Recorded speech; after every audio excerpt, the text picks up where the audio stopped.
Welcome to Tough Talk of Career Fluent English, the podcast where we have the hard conversations you're trying to avoid.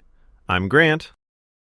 And I'm June. Today, we are tackling the single most terrifying conversation in the corporate world, asking for more money. Oh man, my palms are sweating just thinking about it. I usually just wait for them to offer me a raise, which, spoiler alert, never happens. Exactly. If you don't ask, the answer is always no. But before we teach you how to get paid, we have a small price of admission. That's right. If you want to stop leaving money on the table, you need to hit that subscribe button right now. Seriously, it helps us keep the lights on. And like this video if you have ever felt underpaid at a job. Let's see how many of us are out there. And don't forget to share this with that one coworker who complains about their salary but never does anything about it. You know the one. Okay, let's get into the strategy. June, from an HR and psychology perspective, why is this so hard? Why do smart, capable professionals freeze up when it's time to talk numbers? It's a great question, Grant. It usually boils down to two things: imposter syndrome and the gratitude trap. The gratitude trap? What's that? It's this feeling that you should just be lucky to have a job, especially if the economy is shaky. You feel like asking for more is an act of betrayal or greed. You think, my boss is nice. I don't want to make things awkward. We conflate a business transaction with a personal relationship. That is deadly. I see that in founders pitching for funding, too. They act like the investor is doing them a favor. Listen to me. Employment is a contract. It is a trade of value for capital. If the value you provide goes up, the capital you receive must go up. It's physics, not feelings. Right, but feelings are what stop people from walking into the office. So step one is realizing your boss expects you to negotiate. In HR, we often have a salary band. If you come in at the bottom of the band and stay there, we aren't thinking, wow, what a loyal employee. We're thinking, wow, we're getting a bargain. Brutal, but true. So let's move to phase one, the preparation. You cannot just walk in and wing this. If you walk into my office without data, I'm going to destroy your argument in 30 seconds. So what data do they need? You need an internal audit and an external audit. External is easy. Glassdoor, PayScale, levels.fyi. Find out what your role pays at 3 competitors. Print it out. But the internal audit is where people fail. June, you talk about the brag sheet a lot. Explain that. Yes, the brag sheet. Here is the reality of human psychology. Your boss has recency bias. They only remember what you did in the last 3 weeks. They have forgotten that huge fire you put out 6 months ago. So you have to remind them. Exactly. You need a document, a literal one-pager that lists your accomplishments. But not just, I worked hard. It needs to be, I led the project that saved the team 20 hours a week. Or, I brought in this client worth $50,000. I love that. Quantify everything. If you can't put a number on your work, you aren't ready to ask for a raise. You need to translate your labor into ROI, return on investment. Okay, so we have our market research, and we have our brag sheet. Now, let's talk about the meeting itself. What is the biggest mistake people make when they actually open their mouths? I think it's making it personal, like saying, I need a raise because my rent went up. Spot on. Your boss does not care about your rent. They care about value. The moment you bring up your personal bills, you sound like a charity case, not a professional. You need to anchor the conversation in market value. Okay, but what if they just say no? That's the nightmare scenario. I ask for $10K more and they say, there is no budget. Do I just cry and leave? No. You pivot. No budget is usually a lie, or at least a half-truth. If they say no to money now, you negotiate for money later. You ask for a defined review period. Or you negotiate for things that aren't cash. This is my favorite VC tactic. If I can't give a founder more cash, I give them better terms. In a job, that means equity, stock options, more paid time off, or a title change. A title change is huge. It costs the company $0, but it sets you up for a higher salary at your next job. Exactly. Okay, I think we have enough theory. Let's get tactical. I want to do a role play. All right, I'll be the nervous employee. You be my stingy, bottom-line obsessed boss. I was born for this role. Come in, June. You wanted to chat? Hey, Grant. Yeah, thanks for making the time. So, I've been looking at my performance over the last year, specifically how I handled the Q3 migration project. Yeah, you did good work there. But look, June, if this is about money, I'm going to stop you right there. The company had a tough quarter. We just don't have the budget for raises right now. Oh, I see.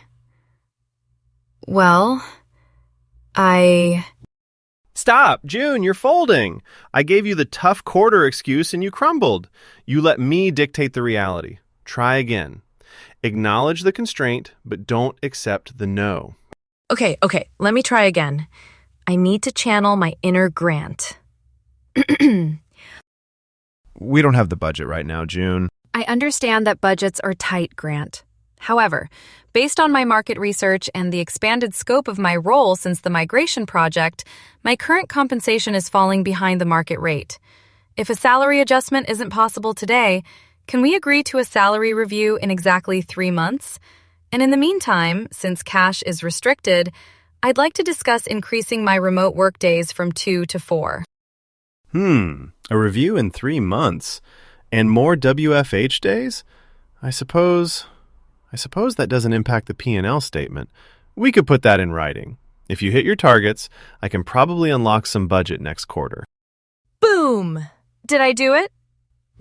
You did it. You did 2 things there. First, you didn't take no for an answer. You took not now for an answer.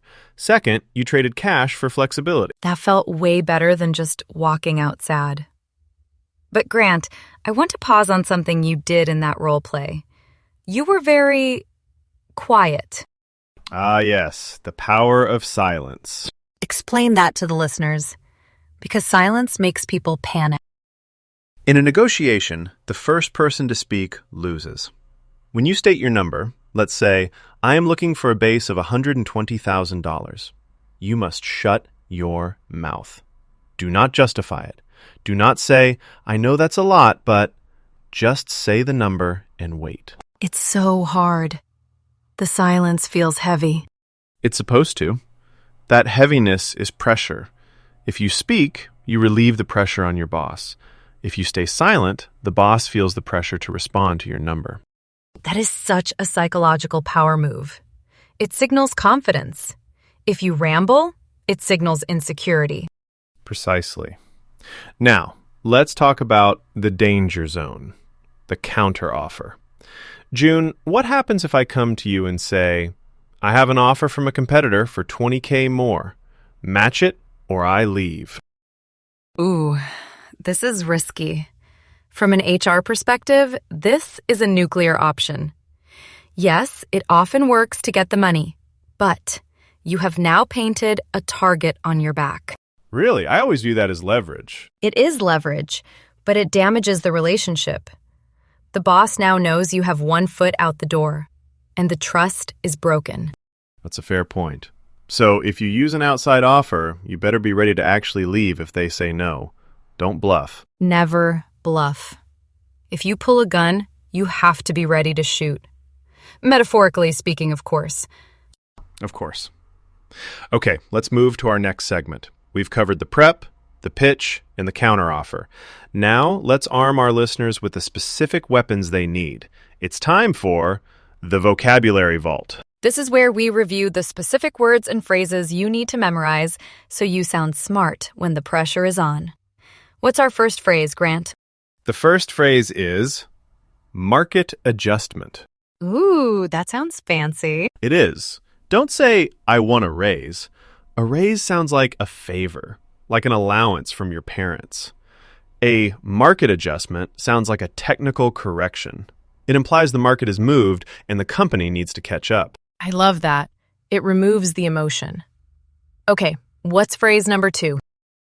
Phrase number 2 is commensurate. COMMENSURATE. Use it in a sentence for me. I would like my compensation to be commensurate with my new responsibility. That is powerful. It basically means equal to, right? Exactly. But it sounds much more objective. It makes you sound like an executive. And finally, phrase number 3. This is for when they give you a low ball offer. You say, "Is that number flexible?" That's a soft way to challenge them. Instead of saying, "That's too low," or getting angry, you're inviting them to collaborate. Is that number flexible? I'm writing that down. I have one more bonus phrase for the advanced class. Let's hear it. Total compensation package. Many people only look at the base salary, but you need to say, "I'm looking at the total compensation package." This signals you are looking at bonuses, pension contributions, healthcare, and equity. Sometimes a company can't move the base salary, but they can give you a $10,000 signing bonus or a performance bonus. That is still money in your pocket. That is such a good reminder. Don't get tunnel vision on the monthly paycheck. Look at the whole picture. Okay, we are coming up on time, but I want to address one last thing, the aftermath. Let's say you get the raise, June. What do you do next? You send a thank you email. But not just a thanks for the money. You send an email confirming the new expectations. Thank you for the adjustment. I am excited to deliver on X, Y, and Z in the coming quarter. Smart. Lock it in. And what if you don't get the raise? What if it's a hard no and they won't even give you a review period? Then you have your answer. The company has told you exactly how much they value you. You don't rage quit. You don't slack off. You quietly update your LinkedIn, you polish that resume, and you start looking. Exactly. The best way to get a raise is often to get a new job. That's the sad truth of the modern corporate world. Loyalty doesn't always pay. All right, guys, that's a wrap on episode 1. We hope you feel ready to go get that bag. Before you go, we have a question for you. Comment below. What is the craziest excuse a boss has ever given you for not giving you a raise? We want to read the horror stories. I once had a boss tell me he couldn't give me a raise because he had just bought a boat. True story. No way! That is awful! I quit 2 weeks later. Good for you. And please, make sure you are subscribed. We are dropping episode 2 next week, and it's all about the slacker. How to tell a coworker they aren't pulling their weight without making enemies. You don't want to miss that. I'm Grant. And I'm June. This has been Tough Talk. Go get what you're worth.